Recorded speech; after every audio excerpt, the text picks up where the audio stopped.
क्षेत्र या पद्धतीने तयार केलं. ओके, ही त्याची रेंज झाली. आणि इथं 10 एम्पियर असल्यामुळे इथं जी मॅग्नेटिक फील्ड तयार होईल ती थोडीशी जास्त क्षमतेची तयार होईल.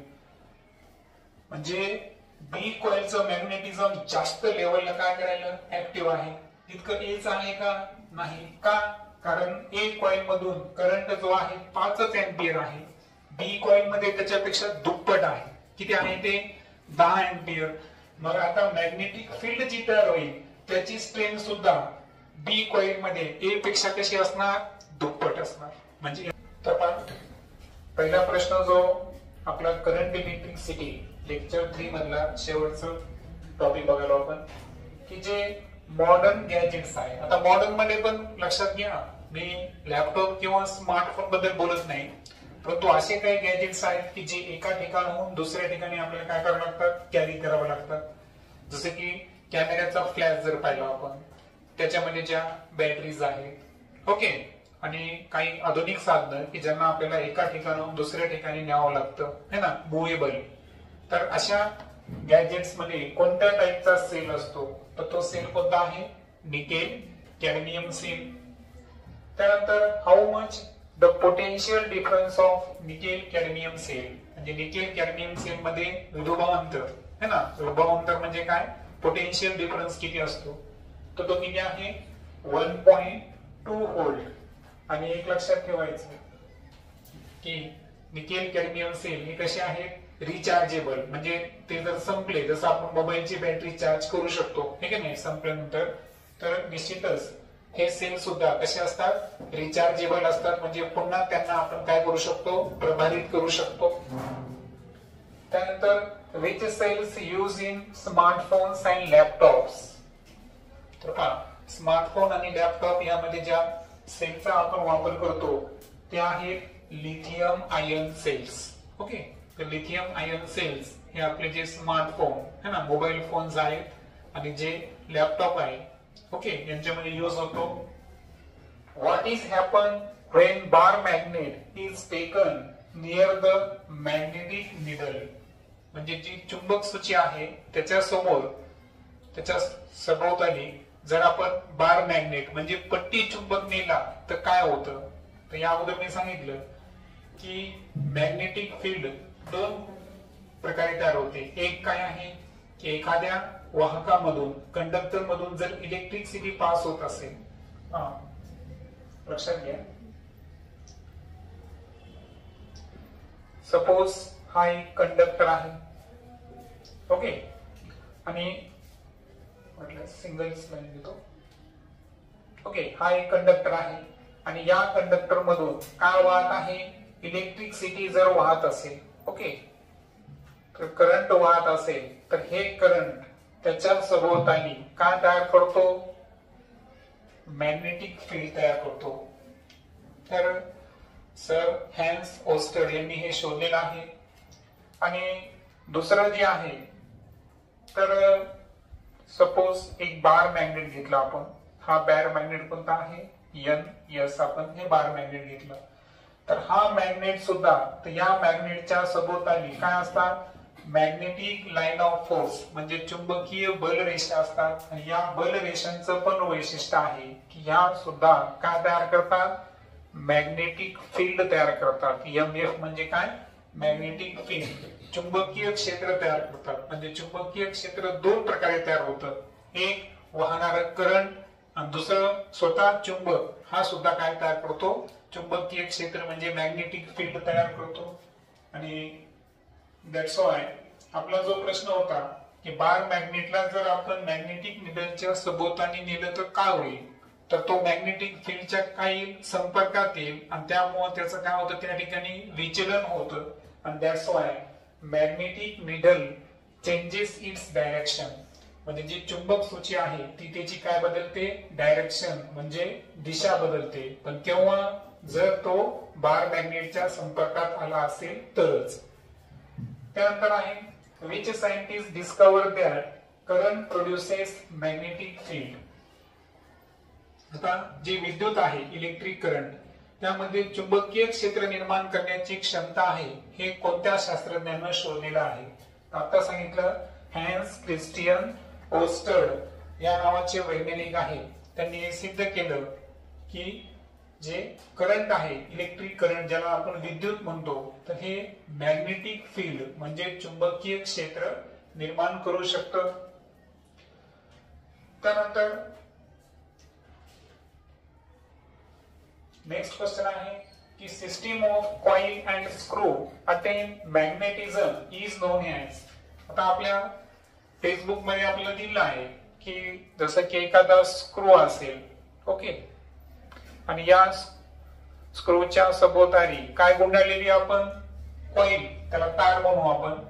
तर कॉइल जर गुंडाळली असेल आणि याच्यामध्ये जर आपण इलेक्ट्रिक करंट जर पास केला तर याच्यामध्ये काय तयार होते, मॅग्नेटिक फील्ड तयार होते है ना. एखादा खिळा आहे, त्या खिळ्याला आपण काय बांधली, तार बांधली, त्यामधून जर आपण करंट जर पास केलं तर निश्चितच ती कॉइल त्या वाहणाऱ्या करंटमुळे काय तयार करते, मॅग्नेटिक फील्ड तयार करते. तर त्या सिस्टीमला काय म्हणायचं, तर त्याला काय म्हणायचं, इलेक्ट्रोमॅग्नेट. काय म्हणायचं, इलेक्ट्रोमॅग्नेट, ज्याला मराठीमध्ये आपण विद्युत चुंबक म्हणतो. त्यानंतर आहे which is the use of electromagnet.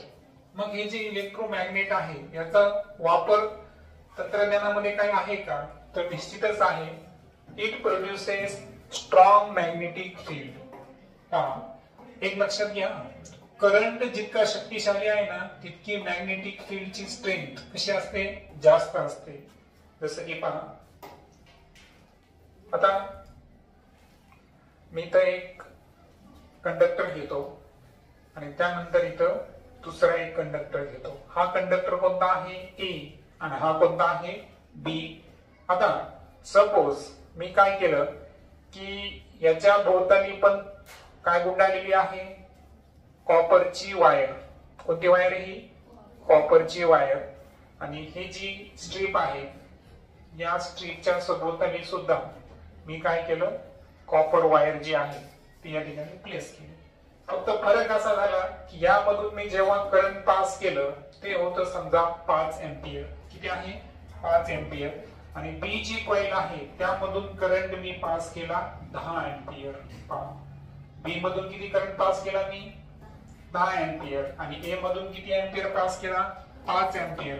मग प्रश्न असा आहे की दोन्ही जे कॉइल आहेत ज्यांना आपण इलेक्ट्रोमॅग्नेट म्हणलो, हे सारख्याच क्षमतेची है ना विद्युत क्षेत्र म्हणजे चुंबकीय क्षेत्र तयार करतील का, तर नाही. उत्तर काय असेल, करंट जे आहे ना हे मॅग्नेटिक फील्डच्या काय आहे, स्ट्रेंथच्या डायरेक्टली प्रोपोर्शनल. लक्षात घ्या, काय सांगितलं मी, करंट जो आहे is directly proportional to strength of magnetic field. Strength म्हणजे काय, शक्ती किंवा इंटेन्सिटी म्हणू त्याला आपण, हे की नाही. करंट मॅग्नेटिक फील्डची जी इंटेन्सिटी आहे, चुंबकीय क्षेत्राची तीव्रता जी आहे, स्ट्रेंथ म्हणा किंवा दुसरा शब्द काय म्हणलो मी, intensity of magnetic field.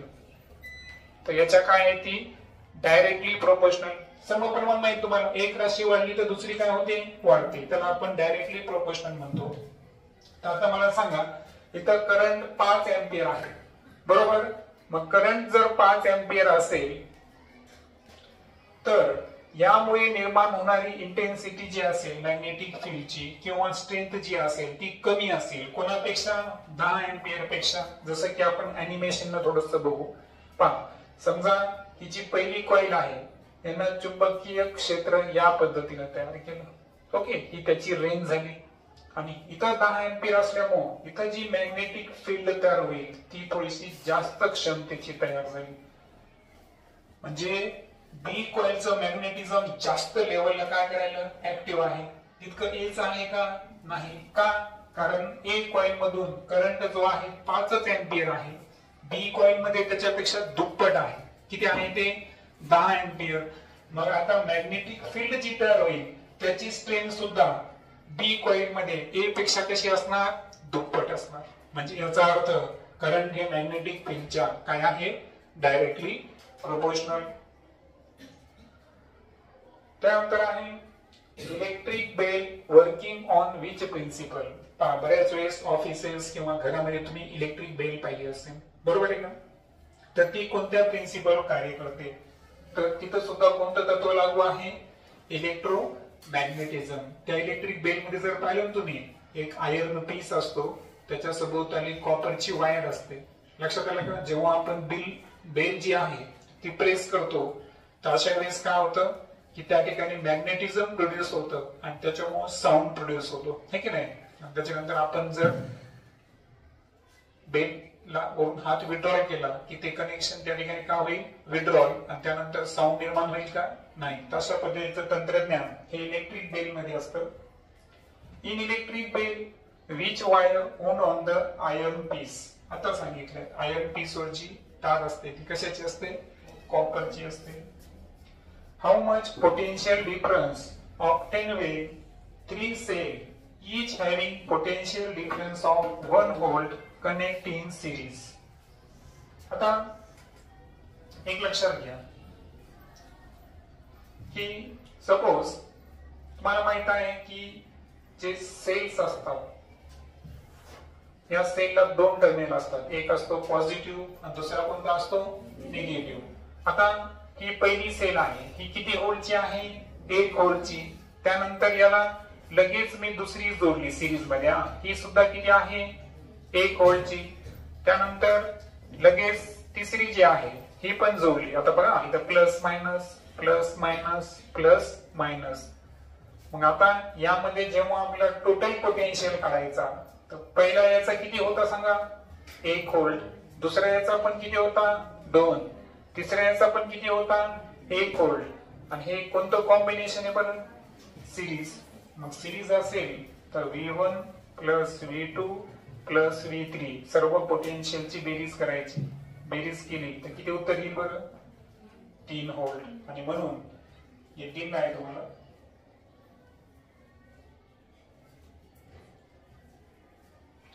How much potential difference obtained when 3 cells each having potential difference of 1 volt connect in series. म्हणजे 1 व्होल्ट पोटेन्शियल डिफरन्स असल्यावर 3 सेल जर जोडले आपण, तर एकूण पोटेन्शियल किती भेटेल आपल्याला? 3 व्होल्ट. जर 5 जोडले असतात तर 5 व्होल्ट. म्हणजे जितके पोटेन्शियल आहे त्या सर्वांची काय करायची? आपल्याला ऍडिशन करायची. ओके.